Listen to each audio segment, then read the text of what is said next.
ஒரு நாளும் நான் சம்பாதிக்கிறதுனால என்னால் தான் இந்த வீடு இருக்குது, என்னால் தான் எல்லாம் நடக்குதுன்னு ஒருவரும் சொல்லாமல் இருப்பீர்களாக. என ஆண்டவரே அப்படி சொல்லலை, உன்னால தான், உங்களால தான் இந்த குடும்பம் வளரும்.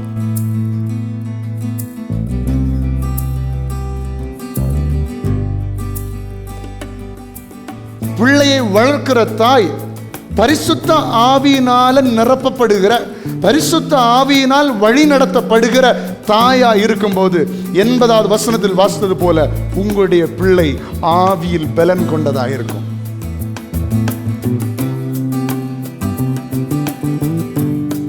இவர்கள் வீட்டிலிருந்து ஜெபிக்கிற ஜெபம் அவர்களுடைய புருஷனை தாங்கும். இவர்கள் வீட்டிலிருந்து ஜெபிக்கிற ஜெபம் அவருடைய பிள்ளைகளை தாங்கும். இவர்கள் வீட்டிலிருந்து வடிக்கிற கண்ணீர் அவருடைய பிள்ளைகளையும் அவருடைய பெற்றோரையும் அவருடைய கணவனையும் என்ன செய்யும்? தாங்கி பிடிக்கும் என்பதை நாம் அறிந்து கொள்ள வேண்டும்.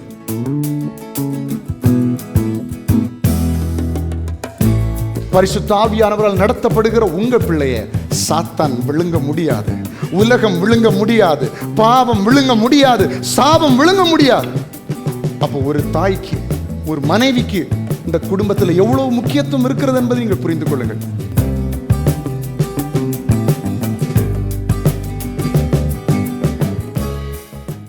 அப்ப இன்றைக்கு நாம் பார்க்க போகிற காரியம், மனைவி அல்லது தாய் அந்த ஸ்தானத்தில் இருக்கிறவர்கள் எப்படி நடந்து கொள்ள வேண்டும் என்பதை குறித்து தான் நாம் இன்னைக்கு தியானிக்க போகிறோம். இன்றைக்கு பெரும்பாலுமாக ஒரு பேச்சு அடிபடும். எப்படின்னா, ஒரு குடும்பம் நல்லா வாழ்கிறதுக்கு காரணம் அந்த குடும்பத்தில் உள்ள புருஷன் மட்டும்தான், அந்த ஆண் மட்டும்தான் இந்த குடும்பம் நல்லா இருக்கிறதுக்கு காரணம் என்று சொல்லி நிறைய பேர் நினைக்கிறது உண்டு. ஏனென்றால் நிறைய இடங்களில் மோஸ்ட் ஆஃப் த இடத்துல பார்க்கும்போது வேலைக்கு போகிறது யாராக இருப்பா? யாராக இருப்பா? ஆண்களாக தான் இருக்கும், அப்படி தானே? அப்போ இந்த குடும்பத்தினுடைய ஒட்டுமொத்த ஆதாரமும் யாராக இருப்பாங்க? அந்த ஆணாக இருப்பாங்க. இல்லை அந்த மூத்த மகனாக இருக்கலாம், இல்லை ஒரு புருஷனாக இருக்கலாம், இல்லை ஒரு தகப்பனாக இருக்கலாம். அவர்கள்தான் குடும்பத்துக்கு தேவைகளை பூர்த்தி செய்வதற்காக கடினமாக வெளியே சென்று வேலை செய்து உழைக்கிறவர்கள். அப்போது மொத்தமாக ஒரு கன்சிடரேஷனில் வரும்போது என்ன வரும்னா, இந்த ஆண் தான் இந்த குடும்பத்தை போஷிக்கிறவர், இந்த ஆண் தான் இந்த குடும்பத்தை கட்டி எழுப்புகிறவர் என்ற ஒரு காரணம் இருக்கும். ஆனால் அது உண்மையான்னு கேட்டால் பாதி உண்மை பாதி உண்மை இல்லை. ஏன்னா வெறும் சம்பாத்தியத்தில் ஒரு வீடு கட்டப்பட முடியாது. அங்கே தான் நம்ம யோசிக்கணும், ஒரு ஆண் மாத்திரம் செயல்பட்டால் போதாது, அந்த வீட்டில் இருக்கிற பெண்களும் இணைந்து செயல்பட்டாதான் ஒரு குடும்பம் வெற்றிகரமாக மாறும். ஹல்லேலூயா. இப்போ காலையிலேருந்தே இப்போ உள்ள காலத்தில் நம்ம இதை ஏற்றுக்கொள்ள முடியாது. அப்படி எல்லா வீட்லேயும் ஆண்கள் வேலைக்கு போகிறாங்கன்னு சொல்லவே முடியாது. நிறைய இடங்களில் ஆண்கள் வீட்டில் இருக்கிறாங்க, பெண்கள் எங்கே போகிறாங்க? இது மேல் நடக்குது. நிறைய இடங்களில் பாருங்கள், ஆண்களுக்கு வேலைகள் இருக்காது. சம்டைம் நல்லா படிச்சிருப்பாங்க, நல்ல டிகிரிஸ் இருக்கும், ஆனால் கரெக்டான வேலை இருக்காது. ஆனால் பெண்களுக்கு நல்ல வேலை இருக்கும், நல்ல இடத்துல வேலை செய்வாங்க. அப்போ யார் வீட்டிலேருந்து குடும்பத்தை பார்த்துக்க வேண்டியது இருக்கும்? ஆண்கள் வீட்டிலேருந்து குடும்பத்தை பார்த்துக்க வேண்டியது இருக்கும். அந்த பெண்கள்னால இந்த வீட்டில் உள்ள பொருளாதார தேவைகள்லாம் சந்திக்கப்படும். இப்படி இருக்கிறது. அது ரெண்டும் நீங்கள் எடுத்துக்கலாம். அப்போ வீட்டில் இருக்கிறவர்கள் அந்த குடும்பத்தோடு வைத்திருக்கிற ஐக்கியம், அவர்கள் ஆண்டவரோடு வைத்திருக்கிற ஐக்கியம், அவர்கள் மற்றவர்களை நேசிக்கிற விதத்தில், அவர்கள் புருஷனையாக இருக்கட்டும், பிள்ளைகளையாக இருக்கட்டும், வீட்டில் இருக்கிற வயதானவர்களாக இருக்கட்டும், அவர்களுக்கு வேண்டிய காரியங்களை பூர்த்தி செய்கிறதா இருக்கட்டும், இதில் தான் அந்த குடும்பத்தின் வெற்றி இருக்கிறது. ஹல்லேலூயா. வீட்டில் புருஷன் நிறைய திங்ஸ் வாங்கி போடலாம் சமைக்கிறதுக்கு. ஆனால் வீட்டில் இருக்கிறவங்க சமைக்கலைன்னா வீட்டில் உள்ளவங்க சாப்பிட முடியுமா? அவர் சொல்லுவார், நான் எல்லாத்தையும் வாங்கி போட்டேன்ல, உனக்கு எல்லாத்தையும் வாங்கி போட்டேன், அரிசிக்கு அரிசி, காய்கறி ஹலோ, என்ன வாங்கி போட்டாலும் அவங்க சமைச்சாதான் நம்ம என்ன செய்ய முடியும்? சாப்பிட முடியும். எத்தனை பேர் பச்சை காய்கறி சாப்பிட்ருக்கிறீங்க வீட்டில் சமைக்காமல்? அரிசியை குக் பண்ணாமல் எத்தனை பேர் சாப்பிட்ருக்கீங்க? நிறைய பேருக்கு அந்த பழக்கம் இருக்குது, அரிசி அப்படியே சாப்பிட்றது. ஆனால் குக் பண்ணாமல் நம்ம சாப்பிட முடியாது. அப்போ வீட்டில் இருக்கிறவருடைய உதவி நமக்கு கண்டிப்பாக தேவை. ஹல்லேலூயா. அப்போ முதல்ல அந்த பெர்ஸ்பெக்டிவை உடைக்கணும். என்னால் தான் இந்த வீடு இருக்குது அப்படின்னு சொல்லக்கூடாது, நம்மால தான் இந்த வீடு இருக்கிறது அப்படி சொல்ல வேண்டும். ஓகேவா? நான் மட்டும் இல்லைன்னா உனக்கு நிலைமை என்ன தெரியுமா அப்படி கேட்கவே கூடாது. அவங்க இல்லைன்னாலும் நம்ம நிலைமை எப்படி ஆகும் நமக்கு தெரியாது. நிறைய நேரங்களில் வீட்டில் இருக்கிற தாயாருடைய இல்லை மனைவியினுடைய வீட்டில் இருக்கிற அந்த வயதான தாயாருடைய அருமையை நாம் அநேக நேரங்களில் புரிந்து கொள்வது இல்லை. சரிங்களா? நான் கூட அதெல்லாம் சின்ன வயசில் புரிஞ்சது கிடையாது. நமக்கு கரெக்ட் டைமுக்கு சாப்பாடு கிடைக்கும், கரெக்ட் டைமுக்கு நமக்கு ட்ரெஸ் எல்லாம் அயன் பண்ணி இருக்கும், எல்லாமே சின்ன வயசு. ஆனால் இப்போ தான் நான் யோசித்து பார்க்குறேன், இப்போ இவ்வளோ நாள் நம்ம அம்மா நம்ம அதை யோசிக்காத அளவுக்கு எல்லாத்தையும் என்ன செஞ்சுருக்கிறாங்க, ப்ரிப்பேர் பண்ணி போட்டிருக்கிறாங்க. அது சின்ன வயசில் எனக்கு புரியலை பாருங்கள். இப்போ தான் எனக்கு அது ரியலைஸ் ஆகுது. என்னடா இது, நம்ம ஒன்றுமே கேட்க மாட்டோம், ஒன்றுமே சொல்ல மாட்டோம், ஆனால் கரெக்ட் டைமுக்கு சாப்பாடு வரும். இதில் நம்ம சாப்பிட வர மாட்டோம். அது டே சாப்பிடுமானே சாப்பிடு வந்து வாயை திறப்பு அடித்து உள்ள தள்ளி இப்படி தான் நம்மளே என்ன செஞ்சாங்க, சாப்பிட வச்சாங்க. அப்போ இப்போ யோசித்து பார்க்கும்போது தான் தெரியுது, நமக்கு தெரியாமல் வீட்டில் இருக்கிற பெண்கள், வீட்டில் இருக்கிற தாயார், வீட்டில் இருக்கிற மனைவி நமக்காக எவ்வளவு காரியங்கள் என்ன செய்கிறாங்க, உழைக்கிறாங்க. அப்போ ஒரு தடவை நம்ம அதை புரிஞ்சுக்கிட்டோம்னா நம்ம வீட்டில் நிச்சயமாக அவர்களை ஏளனமாக பார்க்க மாட்டோம். ஹல்லேலூயா. எத்தனை பேர் சொல்லுது புரியுது? இப்போ அப்படியே ஆப்போசிட்டாக போட்டு பாருங்களேன். அந்த மனைவியினுடைய ஸ்தானத்தில் நம்மளையும், ஓகேங்களா, இல்லை அந்த தாயினுடைய ஸ்தானத்தில் நம்மையும், நம்முடைய ஸ்தானத்தில் அவர்களையும் வச்சா சில நேரத்தில் நம்ம வேலையை அவங்க செஞ்சுருவாங்க, அவங்க வேலையை நம்மளால் செய்ய முடியாது. கரெக்ட் தானே? ஏன்னா காலையில் எழுமணத்துலேருந்து ராத்திரி எல்லாரையும் தூங்குறது வரைக்கும் இந்த மனைவி அல்லது இந்த தாய் பிள்ளைகளுக்காக, தன்னுடைய கணவனுக்காக, வீட்டில் இருக்கிறவர்களுக்காக கடினமாய் உழைத்து கொண்டே இருக்கிறார்கள். அப்போ ஒரு நாளும் நான் சம்பாதிக்கிறதுனால என்னால் தான் இந்த வீடு இருக்குது, என்னால் தான் எல்லாம் நடக்குதுன்னு ஒருவரும் சொல்லாமல் இருப்பீர்களாக. ஏன்னா ஆண்டவரே அப்படி சொல்லலை, உன்னால் தான், உங்களால் தான் இந்த குடும்பம் வளரும். இப்படி தான் ஆண்டவர் என்ன செய்திருக்கிறார் சொல்லியிருக்கு. அதுக்கு ஒரு வசனத்தை வாசிப்போம். ஆதியாகமம் 1ஆம் அதிகாரம் அதனுடைய 27 மற்றும் 28 ஆகிய வசனங்கள்.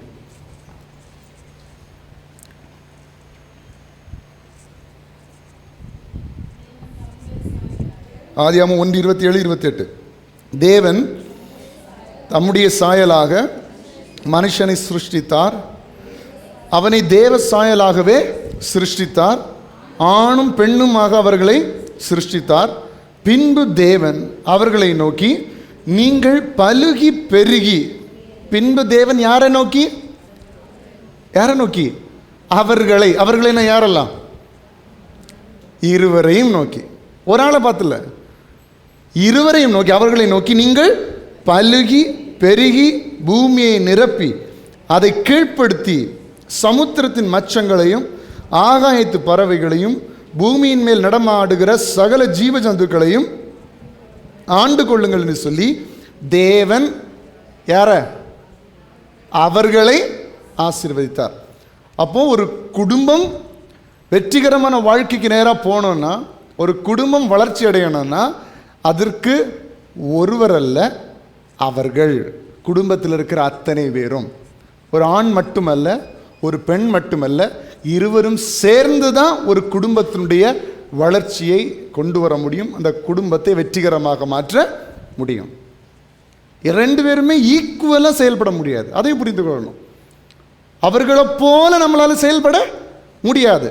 சில காரியங்களில் அவங்க பெஸ்ட்டாக இருப்பாங்க, சில காரியங்களில் நம்ம பெஸ்ட்டாக இருப்போம். அப்போ ரெண்டு பெஸ்ட்டும் ஒன்று சேரும்போது அந்த குடும்பத்தில் வெற்றி உண்டாகும். ஹல்லேலூயா. அப்போ நானும் உங்களை மாதிரி தான் இருப்பேன், நானும் இவங்கள மாதிரி தான் இருப்பேன்னு சொல்லிட்டு ரெண்டு பேரும் மாறி மாறி பேசிகிட்டு இருந்தால் குடும்பம் ஒஸ்ட்டாக போயிடும். அப்போது உங்களுடைய பெஸ்ட், இன்னொருடைய பெஸ்ட், ரெண்டும் சேர்ந்து செயல்படும் போது தான் அந்த குடும்பத்தில் என்ன உண்டாகிறது? வெற்றி உண்டாகிறது. நான் கடந்த வாரத்தில் சொல்லும்போது சொன்னேன், ஒரு புருஷன் அல்லது ஒரு தகப்பன் தேவனிடத்திலிருந்து ஆசீர்வாதங்களை பெற்று குடும்பத்துக்கு கொடுக்க வேண்டும் ஒரு வார்த்தை சொன்னேன். எத்தனை பேருக்கு ஞாபகம் இருக்குது? ஞாபகம் இருக்கா? அப்போது சில நேரங்களில் நம்ம குடும்பத்தை போஷிக்கக்கூடிய திராணி இல்லை, குடும்பத்தின் தேவைகளை சந்திக்கக்கூடிய திராணி எல்லா நேரத்திலும் எல்லாருக்கும் இருக்கிறது இல்லை. பிள்ளைகள் அதை வாங்கி கேட்பாங்க, பிள்ளைகள் இதை வாங்கி கேட்பாங்க, அது வேணும்னு சொல்லுவாங்க, இது வேணும்னு சொல்லுவாங்க. இல்லை வீட்டில் இருக்கிறவங்க இப்படிப்பட்ட வீடு இருந்தால் நல்லா இருக்கும்னு சொல்லுவாங்க, இப்படிப்பட்ட வண்டி இருந்தால் நல்லா இருக்கும்னு சொல்லுவாங்க, இப்படிப்பட்ட பொருட்கள்லாம் என் வீட்டில் இருந்தால் நல்லா இருக்கும்னு சொல்லுவாங்க, இப்படிப்பட்ட சோஃபா செட் இருந்தால் நல்லா இருக்கும்னு சொல்லுவாங்க, இப்படிப்பட்ட ஃபர்னிச்சர்ஸ், இந்த டேபிள் சேர், இப்படிப்பட்ட பெட்டு, இப்படிப்பட்ட மேட்ரஸ், இப்படிப்பட்ட ஏர் கண்டிஷன், இதெல்லாம் இந்த கலரில் பெயிண்ட், இப்படிலாம் இருந்துச்சுன்னா நல்லா இருக்கும்னு சொல்லுவாங்க. ஆனால் அதை பூர்த்தி செய்கிறதுக்குள்ளேயே திராணி யாருக்கு வேணும்? அந்த கணவனுக்கு அல்லது அந்த புருஷனுக்கு, அந்த தகப்பனுக்கு வேண்டும். அப்படி இல்லைன்னா எப்படி அதை பூர்த்தி செய்ய முடியும்? கர்த்தரிடத்தில் கேட்டு, ஆண்டவர்கிட்ட, ஏசப்பா என் வீட்டில் இப்படிப்பட்ட தேவைகள் இருக்கிறது ஆண்டவரே, என் பிள்ளைகளுக்கு இப்படிப்பட்ட தேவைகள் இருக்கிறதப்பா, என் மனைவிக்கு இப்படிப்பட்ட தேவைகள் இருக்கிறது, என் குடும்பத்தில் இருக்கிற வயதான பெற்றோருக்கு இப்படிப்பட்ட தேவைகள் இருக்கிறது, என் பிள்ளைகளுக்கு இப்படிப்பட்ட தேவை இருக்குதுன்னு ஆண்டவரிடத்தில் கேட்டு பிள்ளைகளுக்கும் குடும்பத்துக்கும் கொடுக்கிற ஒரு வாசலாய் கர்த்தர் தகப்பனை புருஷன் என்ன செஞ்சிருக்கிறாரு? வைத்திருக்கிறார். அட் த சேம் டைம் மனைவியையும் தாயும் கர்த்தர் எப்படி வச்சிருக்கிறாருன்னா, இந்த பிள்ளைகளையும் புருஷனையும் தாங்கும்படியாக வைத்திருக்கிறார். ஹல்லேலூயா. கவனிக்கிறீங்களா? இப்போ அவங்க ஆண்டவரிடத்துல கேட்டு எப்படி பெற்றுக்கொள்றாங்களோ, ஒரு பிரயாசப்படுறாங்களோ, இப்போ இவர்கள் வீட்டிலிருந்து ஜபிக்கிற ஜபம் அவர்களுடைய புருஷனை தாங்கும். இவர்கள் வீட்டிலிருந்து ஜபிக்கிற ஜபம் அவருடைய பிள்ளைகளை தாங்கும். இவர்கள் வீட்டிலிருந்து வடிக்கிற கண்ணீர் அவருடைய பிள்ளைகளையும் அவருடைய பெற்றோரையும் அவருடைய கணவனையும் என்ன செய்யும்? தாங்கி பிடிக்கும் என்பதை நாம் அறிந்து கொள்ள வேண்டும். ஹல்லேலூயா. எப்படி மோசேயினுடைய கரங்களை தாங்கி பிடிச்சாங்களோ, அதே மாதிரி இந்த வீட்டில் இருக்கிற பெண்கள் ஜபிக்கும் போது ஒட்டுமொத்த குடும்பமும் கர்த்தரால் தாங்கப்படுகிறார்கள். இது ஒரு பெரிய இம்பார்ட்டண்ட்டான ரோல். நமக்கு எந்த பங்கும் இல்லை நினச்சிடாதீங்க. உங்கள் ஹஸ்பண்ட் இல்லை உங்கள் பிள்ளை உங்கள் பையன் நல்லா வேலை பார்க்கறதுக்கு காரணம் என்ன தெரியுமா? நீங்கள் வீட்டில் ஜெபிக்கிற ஜெபம். அவர்கள் பாதுகாப்பாக வேலைக்கு போய் வீடு திரும்புறதுக்குரிய காரணம் என்ன தெரியுமா? நீங்கள் வீட்டில் இருந்து ஜெபிக்கிற ஜெபம். நீங்க ஆண்டவருக்கு பாதப்படியில் இருந்து, ஏசப்பா என் குடும்பத்திலிருந்து அத்தனை பேர் வெளியே போயிருக்கிறாங்க, வேலைக்கு போயிருக்கிறாங்க, படிக்க போயிருக்கிறாங்க, நான் ஒருவேளை தனியாக இருக்கலாம், தனியாக வீட்டில் இருக்கலாம், ஆனால் என்னுடைய ஜெபத்தில் தான் கர்த்தர் அத்தனை குடும்பத்தினரையும் தாங்கி கொண்டிருக்கிறார் என்பதை நீங்கள் மறந்துவிடக்கூடாது. ஹல்லேலூயா. ஒரு தகப்பன் எப்படி ஆண்டவரிடத்திலிருந்து நன்மைகளை ரிசீவ் பண்ணி குடும்பத்துக்கு கொடுக்குறாரோ, அதே போல் அந்த தகப்பனார் இல்லை அந்த கணவன் இல்லை மகன் இல்லை மகள் அவர்கள் தங்களுடைய வாழ்க்கையை நல்லபடியாக வாழ்வதற்கு ஒரு மிகப்பெரிய காரணம் இந்த பெண்கள், இந்த மனைவி இல்லை இந்த தாய் வீட்டிலிருந்து ஜெபிக்கிற ஜெபம். நல்லா புரிந்து கொள்ளணும். அதை நம்ம ஒரு நாள் கைவிட்டுறவே கூடாது. அந்த ஜெபந்தான் அந்த பிள்ளைகளை என்ன செய்கிறது? தாங்குகிறது என்பதை நீங்கள் நன்றாக புரிந்து கொள்ள வேண்டும். அதான் விசேஷமாக வீட்டில் பிரயாசப்படுகிறவர்களுக்காக தாய் என்ன செய்யணும்? ஜெபிக்கணும். யார் வீட்டின் காரியங்களுக்கு ஆதாரமாக இருக்கிறார்களோ, யார் பொருளாதாரத்தை கொடுக்கிறார்களோ அவர்களுக்காக விசேஷமாக என்ன செய்யணும்? ஜெபிக்கணும். அவர்களுக்கு கர்த்தருடைய பாதுகாப்பு தேவை. அதனுடைய பொறுப்பை தேவன் வீட்டில் இருக்கிற தாய்க்கு மனைவிக்கு கொடுத்திருக்கிறார் என்பதை நாம் புரிந்து கொள்ள வேண்டும். சரியா? இப்போ அடுத்தது ஜென்ரலாக வீட்டில் இருக்கிற பெண்களுக்கு வருகிற ப்ராப்ளம் என்ன தெரியுமா? ஒன்று, தங்களுடைய குடும்பத்தை, தங்களுடைய குடும்பத்தில் இருக்கிற நபர்களை மற்ற குடும்பத்தோடு மற்ற நபர்களோடு கம்பேர் பண்ணி வீட்டில் பிரச்சனைகளை உண்டாக்குவது. இது ஜென்ரலி இருக்கிற ஒரு காரியம். இந்த மாதிரி காரியங்கள் நம்ம குடும்பங்களில் இருக்குமானால் குடும்பத்தின் சமாதானம் என்ன செய்யும்? கெட்டு போகும். ஃபார் எக்ஸாம்பிள், வீட்டில் இருக்கிற உங்கள் வீட்டில் இருக்கிற பிள்ளைகளை வச்சு இன்னொரு வீட்டில் இருக்கிற பிள்ளைகளை என்ன செய்யக்கூடாது? கம்பேர் பண்ணக்கூடாது. அவன் பாரு எப்படி படிக்கிறான், அவன் பாரு எப்படி விளையாடுறான், அவன் பாரு எவ்வளோ மார்க் எடுத்திருக்கான், 100க்கு 100 எடுத்திருக்கான், நீ என்ன 100க்கு 90 எடுத்திருக்க, 10 மார்க் எங்க?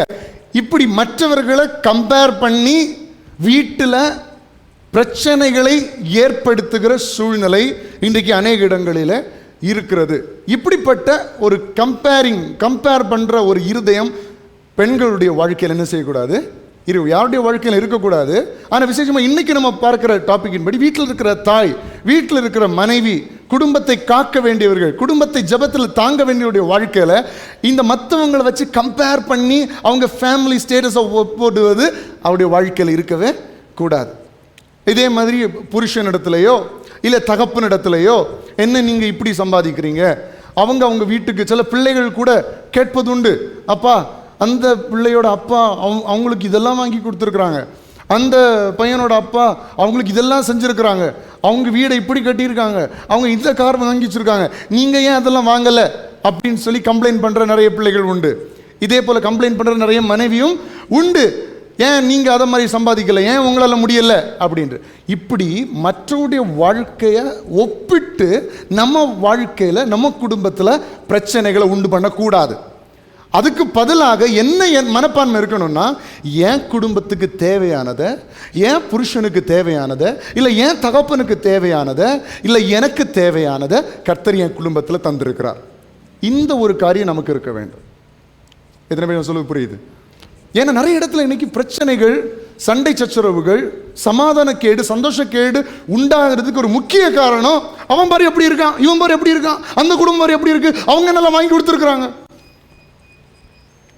நிறைய வெளிநாடுகளில் வெளியூர்கள்லாம் போகும்போது நம்ம இந்த கோல்டுக்கெல்லாம் அவ்வளோ என்ன செய்ய மாட்டோம், முக்கியத்துவம் கொடுக்க மாட்டாங்க. கவனிச்சிருக்கிறீங்களா? கோல்டுக்கு அவ்வளோ முக்கியத்துவம் கொடுக்க மாட்டாங்க. ஆனால் நம்ம ஊரில் இது கோல்டு ரொம்ப பிரதானமாக கருதுவார்கள். அப்போ சில வீட்டில் இருக்கிற பெண்கள் அவங்க புருஷனிடத்தில், சில தகப்பனிடத்தில் சண்டை போடுறதுன்னு தெரியுமா, அவாப்பார் எத்தனை செயின் போட்டிருக்கிறா. அதுவும் நம்ம ஊரில் கல்யாண வீட்டுக்கு வந்தால் எப்படி தான் வருவாங்க, நடமாடும் ஜுவல்லரி மாதிரி தான் வருவாங்க. நிறைய எனக்கெல்லாம் முன்னாடிலாம் பார்க்க தெரியாது. இப்போ தான் ஏன்னா வீட்டில் சொல்லி தருவாங்க, அண்ணா பாருங்கள் இதெல்லாம் இப்படிலாம் பண்ணியிருக்கிறாங்க, இப்படிலாம் போட்டிருக்கிறாங்க, எப்படி இந்த தைரியத்தில் வெளியே வர்றாங்கன்னு எனக்கு வீட்டில் கேட்பாங்க. அப்போ நடந்து போகும்போது நடமாடும் ஜுவல்லரி மாதிரி போகுது. அப்போ எல்லாரும் கல்யாண வீட்டுக்கு போகிறவங்க பொண்ணும் மாப்பிள்ளையும் பார்க்குறாங்களோ இல்லையோ, யாரை பார்ப்பாங்க, யாரை பார்ப்பாங்க, இவங்களை. ஏன்னா இவங்களை அசைய முடியாது, கிட்ட கிலோ கணக்கில் கிடக்குமா, நீங்கள் போடுங்க, நான் இப்போ அதுக்கு நான் தப்பு சொல்ல, ஹலோ இங்கே எவ்வளோ வேணாலும் போடுங்க, அதெல்லாம் தப்பே கிடையாது. ஆனால் உங்களை நீங்களே பாதுகாத்து கொள்ளுங்க. முகேஷ் அம்பானி கொடுத்துருக்குற மாதிரி நல்ல இந்த பாதுகாப்பு வீரர்கள், பேர் என்னடா, பிளாக் ஹேட்ஸா, அவங்கள கூட்டிகிட்டு நடங்க, அப்போ பிரச்சனை கிடையாது. துப்பாக்கி ஏந்திய பாதுகாவல் வச்சு நடங்க, அப்போ ப்ராப்ளம் கிடையாது. அப்போது நிறைய போட்டு போகும்போது இந்த வீட்டில் இவர் காலையில் தான் 10 பவுனை கொண்டு அடவு வச்சுருப்பார். காலையில் 10 பவுன் வந்து அடவு வச்சு ஏதாவது காரியங்களை செஞ்சுட்டு கல்யாண வீட்டு சாயங்காலம் போகும்போது ப்ராப்ளம் வரும். அவள் பாரு எவ்வளோ போட்டு நடக்கிறா, நீ என்கிட்ட இருந்ததையும் கொண்டு எங்கே வச்சுருக்க, என்ன எல்லோரும் முறைக்கிறீங்க, இதெல்லாம் வாயை பொத்திட்டு சிரிச்சு ஒழுங்காக சிரிச்சிருங்களேன், பிரச்சனை கிடையாது. நீ என்கிட்ட இருந்ததையும் கொண்டு பேங்கில் வச்சுருக்க, என்னது அப்படின்னு. ஹலோ, ஒரு நாளும் மற்றவர்களை பார்த்து கம்பேர் பண்ணி அவன் அவ்வளோ வச்சுருக்கான், இவன் இவ்வளோ வச்சுருக்கான், அவள் அவ்வளோ வச்சுருக்கா, அவ்வளோ பணம் இருக்குது, இவ்வளோ வண்டி இருக்குது, இவ்வளோ பெரிய வீடு இருக்குன்னு சொல்லி மற்றவங்கள கம்பேர் பண்ண எப்போ உங்கள் வீட்டில் ஆரம்பிக்கிறீங்களோ எழுதி வச்சுக்கோங்க, அன்னைக்கு உங்கள் வீட்டில் உள்ள சமாதானம் போச்சு. அன்னைக்கே வீட்டில் உள்ள சமாதானம் போச்சு. நம்ம ஒழுக்கமாக இருக்கணும், நம்ம நல்லா இருக்கணும், தேவையில்லாமல் காசை வீணடிக்கக்கூடாது. நம்ம கொண்டு நமக்கு இருக்கிற ஆஸ்தி அந்தஸ்தெல்லாம் கொண்டு வீணாக செலவழிக்கக்கூடாது, விற்று போடக்கூடாது, நாசம் பண்ணக்கூடாது, சம்பாத்தியத்தை வீணடிக்கக்கூடாது, அதில் ப்ராப்பராக இருக்கணும். ஆனால் இன்னொருத்தனுடைய வாழ்க்கையில் உள்ளதை கம்பேர் பண்ணி இந்த வீட்டுக்குள்ள பிரச்சனை உண்டு பண்ணிச்சுன்னா உள்ள வாசம் பண்ணுகிறது தேவ ஆவியானவர் அல்ல, பிசாசு. அங்கே சமாதான கேடு தான் என்ன செய்யும், உண்டாகும். ஸோ உங்கள் ஃபேமிலியை வச்சு, உங்கள் வீட்டில் இருக்கிற பிள்ளைகளை குறித்து, உங்கள் வீட்டில் இருக்கிற புருஷனை வச்சு இன்னொருத்தரை கம்பேர் பண்ணுகிற ஒரு சுவாபம் ஒரு பெண்ணுக்கு, ஒரு ஸ்திரீக்கு, ஒரு மனைவிக்கு, ஒரு தாய்க்கு இருக்குமானால் அந்த குடும்பத்தில் சந்தோஷம் என்பது இருக்கவே இருக்காது. அப்படிப்பட்ட எண்ணம் உங்களுக்கு இருக்குமானால் இன்றைக்கு அதை மாற்றிக்கொள்ளுங்கள். இது ஒரு மேஜரான ப்ராப்ளம். 2, வீட்டில் இருக்கிறவர்களை மற்றவர்கள் முன்பதாக அவமானப்படுத்துவது. நிறைய பேரண்ட்ஸை பார்த்துருக்குறேன், வீட்டில் கூட அடிக்க மாட்டாங்க, வெளியே போய் மற்றவங்களுக்கு முன்னாடி பிள்ளைகள் என்ன செஞ்சுருவாங்க, அடிச்சிருவாங்க. ஒரு கடைக்கு நீங்கள் போகிறீங்கன்னா ஒரு விவரம் தெரிஞ்ச குழந்தைய வீட்டில் சொல்லி கூட்டிகிட்டு போகணும். என்ன, நீ கடைக்கு போகும்போது எந்த பொருளை என்ன செய்யக்கூடாது, தொடக்கூடாது, வெளியே போய் நல்ல பிள்ளையாக இருக்கணும். அப்படி இருந்தேன்னா உனக்கு நல்ல பொருட்களை என்ன செய்வேன், வாங்கி தருவேன். அப்படி இல்லாமல் போனால் இனி உன்னை கடைக்கு கூட்டிகிட்டு போக மாட்டேன்னு என்ன செய்யணும், வீட்டில் இருந்து சொல்லி கூட்டிகிட்டு போகணும். நிறைய பேர் வீட்டிலேருந்து சொல்லி கூட்டிகிட்டு போகாமல் கடையில் போய் இன்னும் பிள்ளை அங்கே வைக்கவும் பலார்னு ஒரு அடி, டேய் எதுக்குடா கையாங்க வச்ச? சில வளர்ந்த பிள்ளைகளும் அடி வாங்குவதை என்னுடைய கண்களால் பார்த்துருக்கிறேன். ஹலோ, இது பிள்ளை. சிலர் மனைவிய, சிலர் புருஷனை மற்றவர்களுக்கு முன்னாடி ஏளனமாய் பேசுவது, அவங்கள டிஸ்ரெஸ்பெக்ட் பண்ணுறது, அவங்கள மற்ற மனிதர், மூணாவது மனுஷனுக்கு முன்னாடி அவங்கள அவமானமாக பேசுறது எங்க பிரச்சனை உண்டாகும்? சொல்லுங்க. ஹலோ, கேட்க மாட்டேங்குது நீங்கள் சொல்றது. உங்களுக்கு புரியலையா? ஒரு கூட சொல்லவா? சரி சொல்கிறேன். இப்போ நீங்கள் வெளியே போகிற இடத்துல பப்ளிக்கில் உங்கள் வீட்டில் இருக்கிறவங்கள இல்லை உங்கள் புருஷன் அல்லது மனைவியை அவமானப்படுற மாதிரி பேசுறது, மற்றவர்களுக்கு முன்பதாக அவர்களை தரைக்குறைவாக பேசுவது எங்கே பிரச்சனைகளை உண்டு பண்ணும்? உங்கள் குடும்பத்துக்குள்ள, உங்கள் வீட்டுக்குள்ள பிரச்சனைகளை உண்டு பண்ணும். அப்போ ஒருவரிடத்துல நீங்கள் தவற பார்ப்பீங்கன்னா, ஒரு குற்றத்தை பார்ப்பீங்கன்னா, அதை நீங்கள் எங்கே வச்சு சரி செய்யணும்? வீட்டில் வச்சு சரி செய்யணும். உங்கள் பிள்ளை வெளியே வச்சு தப்பு செய்கிறான்னா அவனுக்கு அடி எங்கே வந்து கொடுக்கணும்? வீட்டுக்குள்ளே வந்து கொடுக்கணும் அடியை. எவ்வளோ விளாசினாலும் வெளியே என்ன செய்யாது? கேட்காது. ஆனால் மற்றவர்களுக்கு முன்பதாக அந்த குழந்தையை அடித்தீர்கள் என்றால், அவர் ஏளனமாய் பேசினீர்கள் என்றால், அவங்களுக்கு உள்ளத்துக்குள்ள ஒரு காயமாக மாறிடும். கவனிக்கிறீங்களா? அப்போ உங்களுடைய பிள்ளைகளை நீங்கள் வளர்க்குற நேரத்தில் கூட அவங்களை சிக்ஷிக்க வேண்டியதில் வீட்டில் வச்சு, மற்றவர்களுக்கு முன்பதாக அல்ல.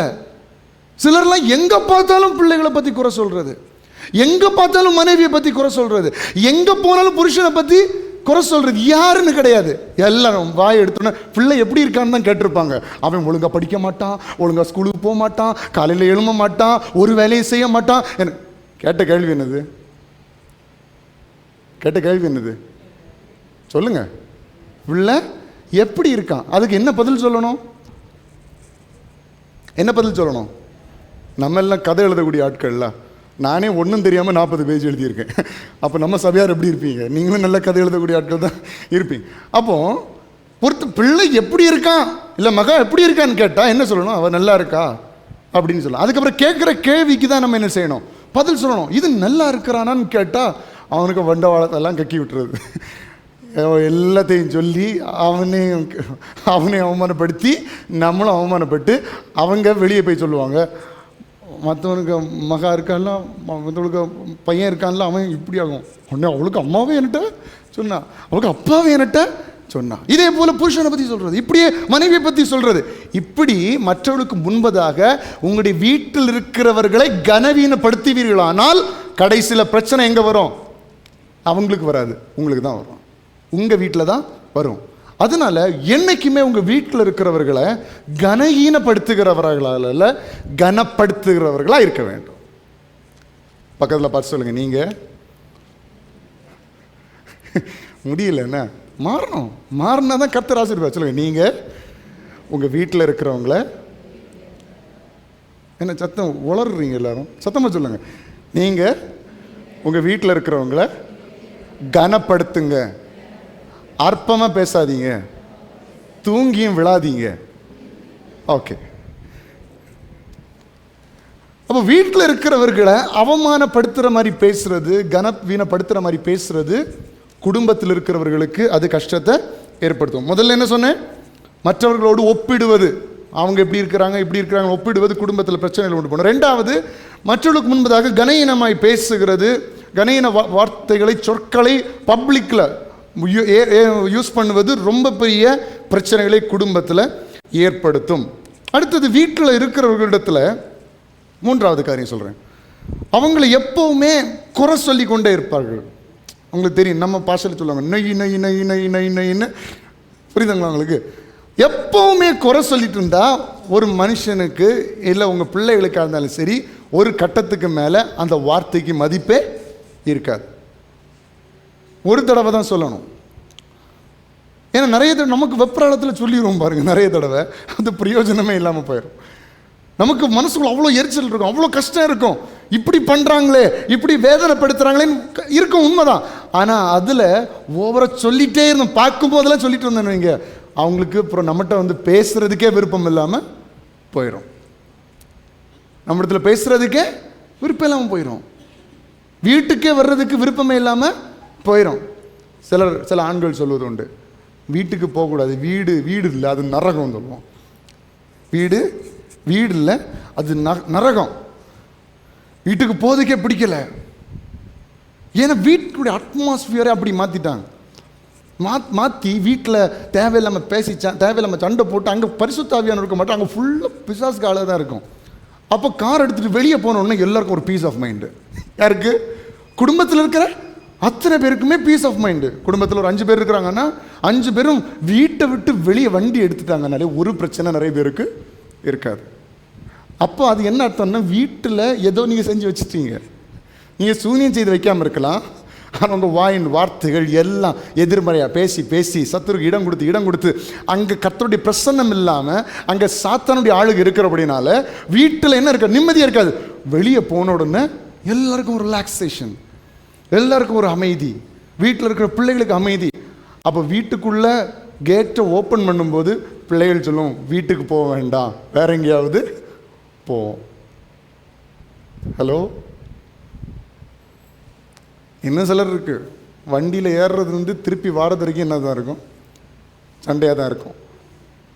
எங்கள் டேடி சொல்லியிருக்கிறாங்க, அவங்களுக்கு தெரிஞ்ச ஒரு ஃப்ரெண்டு பைக்கில் போவாங்களாம். அவங்களும் அவங்க மனைவியும் பைக்கில் போயிட்டுருப்பாங்க.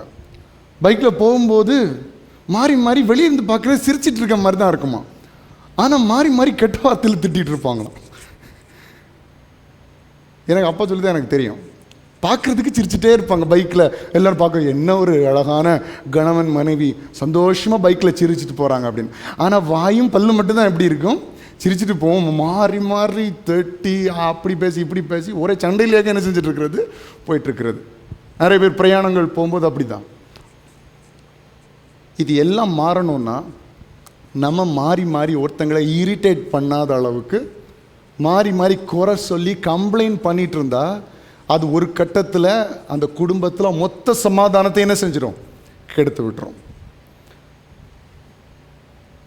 எரிச்சல் அடைகிற மாதிரி வார்த்தைகளை பேசக்கூடாது, கம்ப்ளைண்ட் பண்ணிட்டே இருக்கக்கூடாது. இது இன்றைக்கு அநேக மனிதர்களுடைய குடும்பங்களில் பிரச்சனைகளையும் சமாதான கேடுகளையும் ஏற்படுத்துகிற ஒரு ஆயுதமாக இருக்கிறது. இதெல்லாம் நம்ம மாற்றும்போது நம்ம குடும்பத்தில் ஒரு சமாதானம் உண்டாகும். எரிச்சல் அடைகிற வார்த்தைகளை பேசக்கூடாது. அப்படி பேசுகிறோம்னா கர்த்தருக்கு பிரியமில்லாத வார்த்தைகளை நாம் பேசுகிறோம் என்று அர்த்தம். 4வது, மற்றவர்களை தங்களுடைய கண்ணீரால் வேதனைப்படுத்துவது. ஆவுன்னா என்ன செஞ்சிருவாங்க? அழுதுருவாங்க. தப்பே நம்ம மேலே இருந்தாலும் என்ன செஞ்சிருவோம்? சொல்லுங்க. நான் கர்த்தருடைய சமூகத்தில் அழுறதை பற்றி நான் இப்போ பேசலை, நான் வீட்டில் அழுறதை பற்றி பேசிகிட்டு இருக்கிறேன். அது வீட்டில் ஜெபம் பண்ணி கண்கள்லேருந்து கண்ணீர் வர்றதை பற்றி பேசலை. நம்ம மேலே தப்பே இருந்தாலும் அதை அழுது சாதிக்கிறதுன்னு ஒன்று இருக்குது, தெரியுமா உங்களுக்கு? அப்படிப்பட்ட குணம் என்னிடத்தில் இருக்குதுன்னு சொல்கிறவங்க மட்டும் கரங்களை உயர்த்தி சத்தமான்றுக்கு மகிமை செலுத்தும். ஹல்லேலூயா.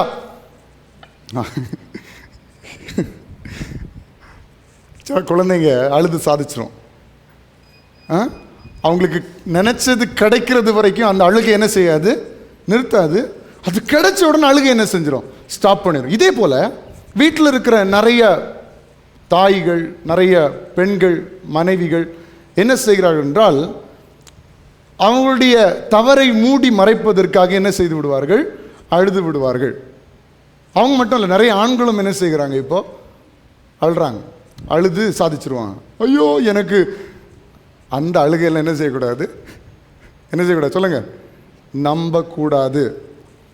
அப்படி நம்ம மேலே தப்பை வச்சுட்டு அழுது சாதிக்கிற ஒரு குணம் இருக்கும் என்றால் நம்ம வீட்டில் என்ன இருக்காது? சமாதானம் இருக்காது. தேவையில்லாமல் அழவே கூடாது. கண்ணீர் எதுக்கு வருது? ஆனால் நமக்கு இந்த நம்ம ஆட்கள்லாம் பாருங்கள், நடிகர்களோட மிச்சம் மனசில் வருத்தமே இருக்காதாலும் அழுதுருவாங்க, தெரியுமா உங்களுக்கு? நீங்கள் நிறைய பேரை பார்த்துருப்பீங்க, மனசில் கஷ்டமே இருக்காது, நடித்து அழுதுருவாங்க. ஆக்டர்ஸ்லாம் கூட அவங்க அழுறதுக்கு ஏதோ கண்ணிலெல்லாம் விடுவாங்களாம். ஆனால் நம்ம ஆட்களுக்கு அது ஒன்றும் தேவையில்லை. இயற்கையாகவே அவர்கள் பெரிய நடிகர்கள். நீங்கள்லாம் கோடிக்கணக்கில் சம்பாதிக்க வேண்டியவர்களாகவும் வீட்டில் நடிச்சிட்ருக்கிறீங்க. நம்ம வீட்டில் நடிக்கிறத திரையில் நடித்தா இன்றைக்கி நிறைய ஸ்டார்ஸுக்கு சம்பளமே இல்லாமல் போயிடும். உங்களுக்கு தான் கிடைக்கும், அவ்வளோ நல்ல நடிப்பு. கவனிங்க எல்லாரும். அப்போ அழுது ஒரு குடும்பத்தில் ஒரு பிரச்சனையை சால்வ் பண்ணிடலாம் நினைக்காதீங்க. அது ஒரு கொஞ்ச நாளுக்கு அப்புறம் அது தீமையை தான் விளைவிக்கும். அப்புறம் உங்களுடைய கண்ணீருக்கு மதிப்பு இல்லாமல் என்ன செஞ்சிடும், போயிடும்.